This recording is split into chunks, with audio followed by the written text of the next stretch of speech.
ಸಲೀಂ ಅಲಿ ಭಾರತದ ಪ್ರಮುಖ ಪಕ್ಷಿಶಾಸ್ತ್ರಜ್ಞ.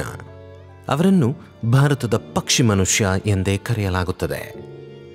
ಪಕ್ಷಿಗಳ ಬಗ್ಗೆ ಅಧ್ಯಯನ ಮಾಡಿ ಪುಸ್ತಕಗಳನ್ನು ಬರೆದು ಪಕ್ಷಿ ವಿಜ್ಞಾನವನ್ನು ಜನಪ್ರಿಯಗೊಳಿಸುವಲ್ಲಿ ಪ್ರಮುಖ ಪಾತ್ರ ವಹಿಸಿದ the bird man of India.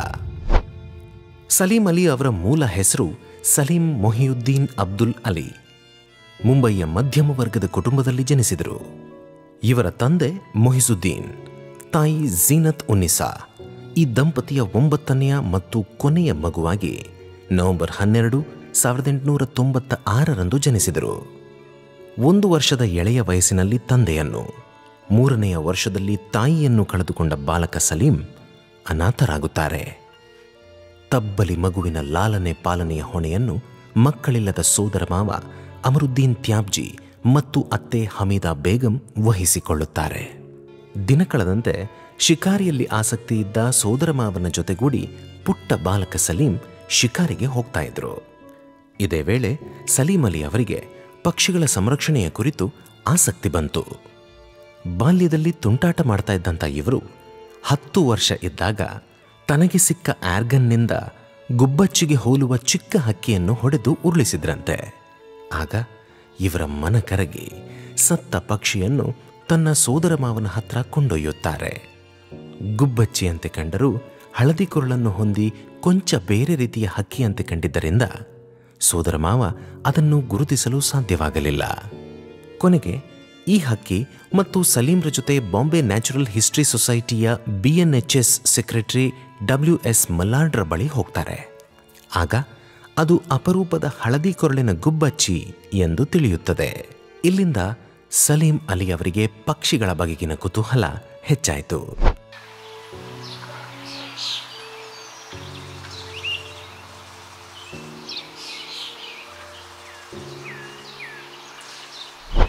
ಇದಕ್ಕೆ ಸೋದರ ಮಾವ ಸಹಕಾರ ನೀಡಿದರು. ಬಾಲಕ ಸಲೀಂರ ಕುತೂಹಲವನ್ನು ತಣಿಸಲು ವಸ್ತು ಸಂಗ್ರಹಾಲಯದಲ್ಲಿ ಇರುವ ಇತರ ಹಕ್ಕಿಗಳನ್ನು ತೋರಿಸೋಕೆ ಆರಂಭಿಸಿದರು. ಸತ್ತ ಹಕ್ಕಿಗಳಿಗೆ ಹುಲ್ಲನ್ನು ತುಂಬಿಸಿ ಓರಣವಾಗಿ ಜೋಡಿಸಿಟ್ಟ ವೈವಿಧ್ಯಮಯ ಪಕ್ಷಿಗಳಿಗೆ ಮಾರು ಹೋದಂಥ ಪುಟ್ಟ ಸಲೀಂ ಅಂದಿನಿಂದ ಮತ್ತೆ ಮತ್ತೆ ವಸ್ತು ಸಂಗ್ರಹಾಲಯಕ್ಕೆ ಭೇಟಿ ಕೊಡೋದಕ್ಕೆ ಆರಂಭ ಮಾಡುತ್ತಾರೆ. ಹೀಗೆ ಬೆಳೀತಾ ಬೆಳೀತಾ ಯುವಕನಾದ ಸಲೀಂ ಅಲಿ ಹೆಚ್ಚಿನ ವ್ಯಾಸಂಗಕ್ಕೆ ಕಾಲೇಜಿಗೆ ಅಡ್ಮಿಷನ್ ಮಾಡಿಕೊಂಡ್ರೂ ಕೂಡ ಫ್ಯಾಮಿಲಿ ಬಿಸ್ನೆಸ್ಗೆ ನೆರವಾಗುವ ಕಾರಣಕ್ಕಾಗಿ ಬರ್ಮಾ ದೇಶಕ್ಕೆ ಹೋಗಬೇಕಾಯಿತು. ಕೆಲವು ವರ್ಷಗಳ ನಂತರ ಮುಂಬೈಗೆ ವಾಪಸ್ಸಾಗಿ ಪ್ರಾಣಿಶಾಸ್ತ್ರದಲ್ಲಿ ಪದವಿಯನ್ನು ಪೂರೈಸಿದರು. ಇದೇ ಸಮಯದಲ್ಲಿ ತನ್ನ ದೂರದ ಸಂಬಂಧಿ ತಹ್ಮೀನಾ ಬೇಗಂ ಅವರ ಜೊತೆ 1915ರಲ್ಲಿ ವಿವಾಹವಾದರು. ನಂತರ prince of Wales museum Mumbai BNHS ವಸ್ತು ಸಂಗ್ರಹಾಲಯದಲ್ಲಿ ಗೈಡ್ ಕೆಲಸಕ್ಕೆ ಸೇರಿಕೊಂಡರು. ಗೈಡ್ ಕೆಲಸ ಮಾಡ್ತಾ ಮಾಡ್ತಾ ಉನ್ನತ ವ್ಯಾಸಂಗದ ಅನಿವಾರ್ಯತೆಯನ್ನು ಮನಗಂಡು ಜರ್ಮನಿಯ ಬರ್ಲಿನ್ ನ್ಯಾಚುರಲ್ ಹಿಸ್ಟ್ರಿ ಮ್ಯೂಸಿಯಂಗೆ ತೆರಳಿ ಪ್ರಖ್ಯಾತ ಪಕ್ಷಿ ತಜ್ಞರಾದ ಪ್ರೊಫೆಸರ್ ಇರ್ವಿನ್ ಸ್ಟ್ರೆಸ್ಮ್ಯಾನ್ ಜೊತೆ ಅಧಿಕೃತವಾಗಿ ಪಕ್ಷಿಗಳ ಬಗ್ಗೆ ಆಳವಾದ ಅಧ್ಯಯನವನ್ನು ನಡೆಸಿದರು. ಬಳಿಕ ಭಾರತಕ್ಕೆ ಮರಳಿ ಜೀವನ ನಿರ್ವಹಣೆಗೆ BNHSನಲ್ಲಿ ಕೇವಲ ಗುಮಾಸ್ತನಾಗಿ ಕೆಲಸಕ್ಕೆ ಸೇರಿಕೊಂಡರು. ಈ ಮಧ್ಯೆ ಬಿಡುವಿನ ವೇಳೆಯಲ್ಲಿ ಮಡದಿಯ ಮುಂಬೈನ ಕಡಲತಡಿಯ ಊರಾದ ಕಿಹಿಂನಲ್ಲಿ ಹೆಚ್ಚಿನ ಸಮಯವನ್ನು ಕಳೆಯುತ್ತಾ ಅಲ್ಲಿನ ಹಸಿರು, ಹಕ್ಕಿ, ಶಾಂತ ವಾತಾವರಣದಲ್ಲಿ ಖುಷಿ ಪಡ್ತಾ ಇದ್ರು. ಪ್ರಶಾಂತ ಸ್ಥಳದಲ್ಲಿ ಪಕ್ಷಿಗಳನ್ನು ಗಮನಿಸುವಾಗ ಗೀಜುಗನ ಹಕ್ಕಿಯ ಸಂತಾನಾಭಿವೃದ್ಧಿ ಚಟುವಟಿಕೆ, ಸಂಗಾತಿಯ ಆಯ್ಕೆ ಇತ್ಯಾದಿಗಳ ಬಗ್ಗೆ ಆಳವಾದಂತಹ ಅಧ್ಯಯನವನ್ನು ಮಾಡಿ ತಮ್ಮ ಸಂಶೋಧನೆಯನ್ನು ವಿಜ್ಞಾನ ಪತ್ರಿಕೆಯಲ್ಲಿ ಪ್ರಕಟಿಸಿ ದೇಶದಾದ್ಯಂತ ಮನ್ನಣೆಯನ್ನು ಪಡೆದರು. ಆನಂತರ ದೇಶದೆಲ್ಲೆಡೆ ಸಂಚಾರ ಮಾಡಿ ಪಕ್ಷಿ ವೀಕ್ಷಣೆಯ ಜೊತೆಗೆ ಅಧ್ಯಯನವನ್ನು ನಡೆಸಿದರು. ಸ್ವಾತಂತ್ರ್ಯ ಪೂರ್ವದಲ್ಲಿ ಭಾರತವನ್ನು ಹಲವು ಮಂದಿ ರಾಜರು ಆಳ್ವಿಕೆ ನಡೆಸಿದರೂ ಪಕ್ಷಿ ಸಂಕುಲದ ಪಟ್ಟಿ ಕೆಲಸ ನಡೆದಿಲ್ಲ ಎಂಬುದನ್ನು ಅರಿತ ಸಲೀಂ ಅವರು BNHS ವತಿಯಿಂದ ಹಕ್ಕಿಗಳ ಪಟ್ಟಿ ಮಾಡಲು ಲೈಸೆನ್ಸ್ ಅನ್ನು ಪಡೆದರು.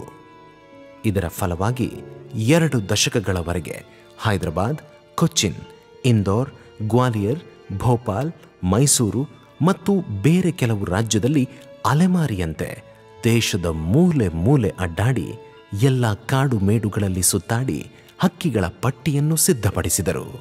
ಮುಂಬೈಯಂತಹ ಪಟ್ಟಣದಲ್ಲಿ ಬೆಳೆದಂತಹ ಸಾಮಾನ್ಯರಿಗೆ ಈ ಪರ್ಯಟನೆ ದೊಡ್ಡ ಸವಾಲೇ ಆಗಿದ್ರೂ ಕೂಡ ಇದು ಸಲೀಂ ಅಲಿ ಅವರ ಜೀವನದ ಅತ್ಯಂತ ಮಧುರ ಕ್ಷಣಗಳಾಗಿದ್ದವು. ಅಲಿ ಅವರು ಕರ್ನಾಟಕ ಪಕ್ಷಿ ಸಂಕುಲಕ್ಕೆ ನೀಡಿದ ಕೊಡುಗೆ ಅಪಾರವಾದದ್ದು ಎಂದೇ ಹೇಳಬಹುದಾಗಿದೆ. ಸಲೀಂ ಅವರು 1939ರಲ್ಲಿ ಪತ್ನಿ ತಹ್ಮೀನಾ ಸಾವಿನಿಂದ ಹತಾಶರಾಗುತ್ತಾರೆ. ಇದಾದ ಕೆಲವೇ ವರ್ಷಗಳಲ್ಲಿ ಮೈಸೂರು ಸುತ್ತಲ ಕಾಡುಗಳ ಪಕ್ಷಿಗಳ ಬಗ್ಗೆ ಮಾಹಿತಿಯನ್ನು ಸಂಗ್ರಹಿಸಲು ಬಾಂಬೆ ನ್ಯಾಚುರಲ್ ಹಿಸ್ಟರಿ ಮ್ಯೂಸಿಯಂ ಅವರನ್ನು ಕಳುಹಿಸಿಕೊಟ್ಟಿತು. 90 ದಿನಗಳ ಪರಿಸರದ ವಾಸ್ತವ್ಯ ಇವರಿಗೆ ಜೀವನೋತ್ಸಾಹ ತುಂಬಿತು. ಇಲ್ಲಿ ಅವರು ತಂಗಿದ್ದ ಸ್ಥಳಗಳು ಈಗಲೂ ಸುಸ್ಥಿತಿಯಲ್ಲಿದೆ. 1939ರಲ್ಲಿ ಮೈಸೂರಿನಲ್ಲಿ ಪಕ್ಷಿ ಸಮೀಕ್ಷೆಯನ್ನು ನಡೆಸಿದ ಇವರು ಕಾವೇರಿ ತೀರದಲ್ಲಿ ಇರುವ ಪಕ್ಷಿ ವೈವಿಧ್ಯತೆ ಮತ್ತು ವೆಟ್ಲ್ಯಾಂಡ್ನ ಪ್ರಾಮುಖ್ಯತೆಯನ್ನು ಅರಿತರು. ನಂತರ ಮೈಸೂರಿನ ಒಡೆಯರ್ ಅವರ ಮನವೊಲಿಸಿ ಕಾವೇರಿ ನದಿಯಲ್ಲಿರುವ 6 ವೆಟ್ಲ್ಯಾಂಡ್ಗಳನ್ನು ರಕ್ಷಿತ ಪ್ರದೇಶವೆಂದು ಘೋಷಿಸುವಲ್ಲಿ ಸಫಲರಾದರು. 1940ರಲ್ಲಿ ರಂಗನತಿಟ್ಟು ಪ್ರದೇಶವನ್ನು ವನ್ಯಜೀವಿ ಸಂರಕ್ಷಿತ ಸ್ಥಳವೆಂದು ಗುರುತಿಸಲಾಯಿತು. ಭಾರತದ ಪಕ್ಷಿ ವೈವಿಧ್ಯತೆ ಮತ್ತು ಅವುಗಳ ಆವಾಸ ಸ್ಥಾನದ ಅಧ್ಯಯನವನ್ನು 1941ರಲ್ಲಿ the book of Indian birds ಎಂಬ ಪುಸ್ತಕ ರೂಪವಾಗಿ ಹೊರತಂದರು. ಇದು ಬಲು ಬೇಗ ಮಾರಾಟವಾಗಿ ಹಲವು ವರ್ಷಗಳ ಕಾಲ ಅತ್ಯಂತ ಬೇಡಿಕೆಯಲ್ಲಿತ್ತು. ಇಂದಿಗೂ ಸಹ ಪಕ್ಷಿ ವೀಕ್ಷಣೆ ಆರಂಭಿಸುವವರಿಗೆ ಇದು ಉತ್ತಮ ಕೈಪಿಡಿ ಎಂಬ ಅಭಿಪ್ರಾಯ ಇದೆ. ಚಾಮರಾಜನಗರ ಜಿಲ್ಲೆಯ ದಟ್ಟ ಕಾಡಿನಲ್ಲಿರುವ ಪಕ್ಷಿಗಳನ್ನು ಗುರುತಿಸಲು ಇವರು ಬಿಳಿಗಿರಿ ರಂಗನ ಬೆಟ್ಟ ಮತ್ತು ಬಂಡೀಪುರದ ಕಾಡಿನಲ್ಲಿ ಓಡಾಡಿ 100 ಪಕ್ಷಿಗಳ ಮಾದರಿಯನ್ನು ಸಂಗ್ರಹಿಸಿದ್ದರು.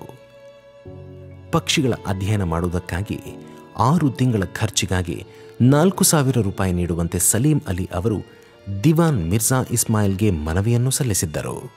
ಆದರೆ ನೆರವು ಸಿಗದೇ ಇದ್ದಾಗ ಅಮೆರಿಕ ಪಕ್ಷಿ ಸಂಶೋಧನಾ ಸಂಸ್ಥೆ ಆರ್ಥಿಕ ಸಹಾಯ ನೀಡಲು ಮುಂದಾಗಿತ್ತು.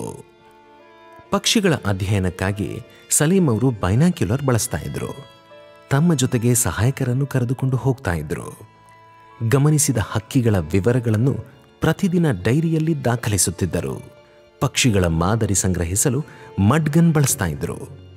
ಪ್ರಪಂಚದ ವಿವಿಧೆಡೆ ಇರುವ ಬಾನಾಡಿಗಳನ್ನು ಗುರುತಿಸಲು ಈಗಲೂ ಇವರ ಮಾದರಿಗಳು ನೆರವಾಗ್ತಾ ಇವೆ ಅನ್ನೋದೇ ಸೋಜಿಗದ ಸಂಗತಿಯಾಗಿದೆ.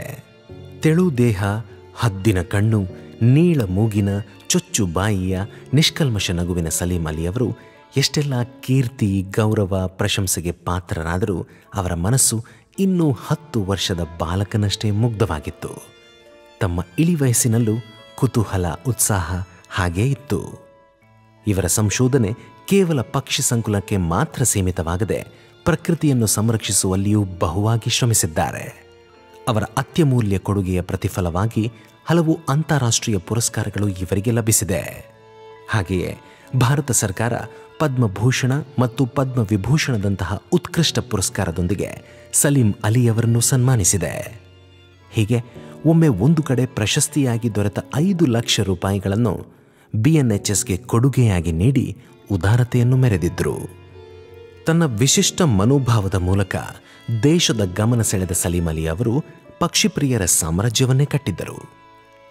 ಅಲಿಯವರು ಮುಖ್ಯವಾಗಿ ಜೀವಂತ ಪಕ್ಷಿಗಳನ್ನು ಅವುಗಳ ನೈಸರ್ಗಿಕ ಪರಿಸರದಲ್ಲಿ ಅಧ್ಯಯನ ಮಾಡುವಲ್ಲಿ ಆಸಕ್ತಿಯನ್ನು ಹೊಂದಿದ್ದರು.